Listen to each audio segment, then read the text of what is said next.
السلام علیکم ویورز، د انګلیسي لغات او جملې برخې ته ښه راغلاست. په نن ویډیو کې به مونږ یو څو لنډې جملې چې مونږ ورسره په روزمره زندګۍ کې سر و کار دی او ورسره مخ کیږو یادوو. لومړی I want no ifs and buts. زما هغه دغه نه دی پکار، یعنی زما څه مشکل نه دی پکار. یو چاته که امر کې چې بعد دیګر د دې نه څه مشکل را پیښ نشي، نو په هغې کې مونږ دغسې یو لنډه جمله استعمالولی شو. I want no ifs and buts. زما هغه دغه نه دی پکار. دویم something is fishy. څه ګډبډ خو دی یا څه شکمنه خبره ده.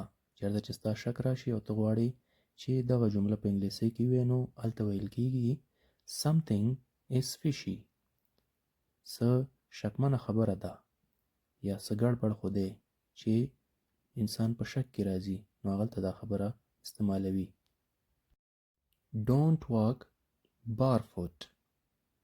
Don't walk barefoot. لوڅې پښې مه ګرځه. Don't walk barefoot. لوڅې پښې مه ګرځه.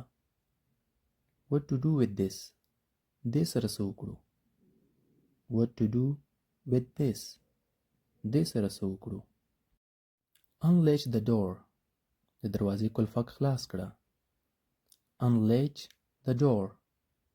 د دروازې کلفک خلاص کړه. یا بل لغات هم استعمالولی شي چې unlock the door. د دروازې کلفک خلاصه کړه. نو دلته موږ دا استعمالولی شو لږ ماډرن. unlatch the door. د دروازې کلفک خلاص کړه. Don't argue. بحث مه کوه. Don't argue. بحث مه کوه. Carry this bag. دا بیگ اوچت کا. یا carry this bag. دا بیگ ونیسه. دا بیگ سنبال کا. Carry this bag. It's just mine. دا صرف زما دی. It's just mine. هیله لرم چې په دې ویډیو کې به مو یو څو جملې چې موږ ورسره په روزمره زندګۍ کې مخامخ کیږو یادې کړې وي. د لا زیاتو معلوماتو دپاره زموږ چینل در سره سبسکرایب کړئ.